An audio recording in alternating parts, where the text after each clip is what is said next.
come and make some bags with me and I'll show you my process. This is the other material I'm going to use to make some bags. As you can see, it's not what's being used. This is the offcut from dressmaking, been cut by pinking shears, and you can see the notches. So I don't know what this was, what my sister made with this. I'm suspecting a skirt, and it's sort of it's looking quite bright through my camera lens here, but it's sort of quite a dusky blue, lovely soft blue. And this is a bit of a thicker cord. It's not as thick as corduroy, it's still needle cord, but you can see if you look closely to this one, this is a much finer needle cord that I normally use for making the bags. Again, offcut from sewing projects, completely new fabric, never been used, but it is vintage. So again, this would be 1970s. And I say this beautiful dusky cord, dusky blue cord. So I'm going to cut some out and make some bags. I cut the fabric out quite roughly initially, just to make it more manageable to work with. And then using my template, I trim down with some really sharp scissors for the template for the bag.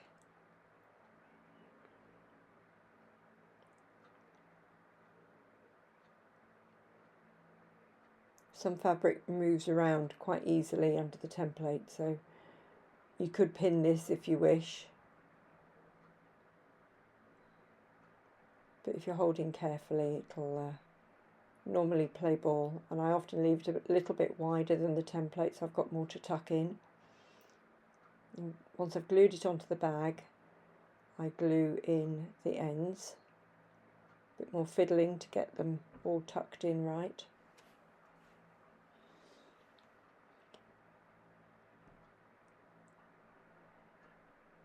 It's worth the effort to fiddle to get the look I'm after. I like the folds to be quite right at the ends. I start with these fold back clips, take out the fold back bit, paint with enamel, cut the fabric with my template. Then I will stick the fabric onto the clips. I will stick in the ends and then attach some cord. These don't always go to plan. I've cut the thread too long for the handles. They should be more like that. So these I've redone. These I still have to redo. Drat. I've also made a couple more leather bags, and this is the leather that I use that I got through a Doll's House supplier. Can't remember who, but if you look up the video for Miniatura, it will tell you who it is. But I think it was the last of their leather supplies. I love this pinky red. Don't know what I'm going to save that for. Might see if I can make a coat or something out of that. And gorgeous, gorgeous colours. I mean, it is so fine. If you could see how fine this is. Just this is like glove leather. It is absolutely superbly fine.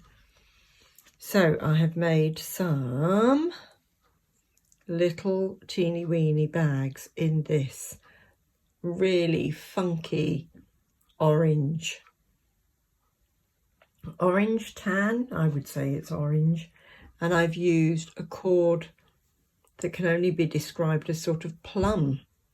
So if you think of orange and plum, that's very 1970s, isn't it? So I've made some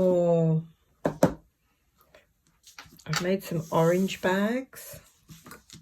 I've made a couple more navy ones, and I use exactly the same process, a little bit more fiddly obviously, and I made a couple more purple ones.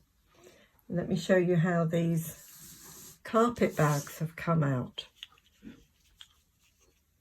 Absolutely superb. Love, love, love these. I've tried to position with the fabric a rose on the front, if not on the back as well. On one side certainly of each bag. A couple of them have got paler cord handles because I'd run out of the darker brown. And I've also made up these ones from the blue needle cord. Delighted with these. One of them, the fabric is going in a slightly different direction, but still delighted. And I found some, they're not beads, but they were stuck on a garment that I had. It's sort of a bit like a, they look like a bit like a stud. But anyway, as soon as I bought the whatever it was, frock, they started falling off. But I gathered them up thinking, oh, you'll be good for something. And I can only find 4. I'm sure I had more than that. But anyway, there we are on these beautiful blue needle cord. They're sort of, there's a name for this shade of blue and I can't think what it is. But anyway, maybe nearly Air Force blue, but beautiful blue. So I will get these photographed and I will get them up onto Etsy, ready to share.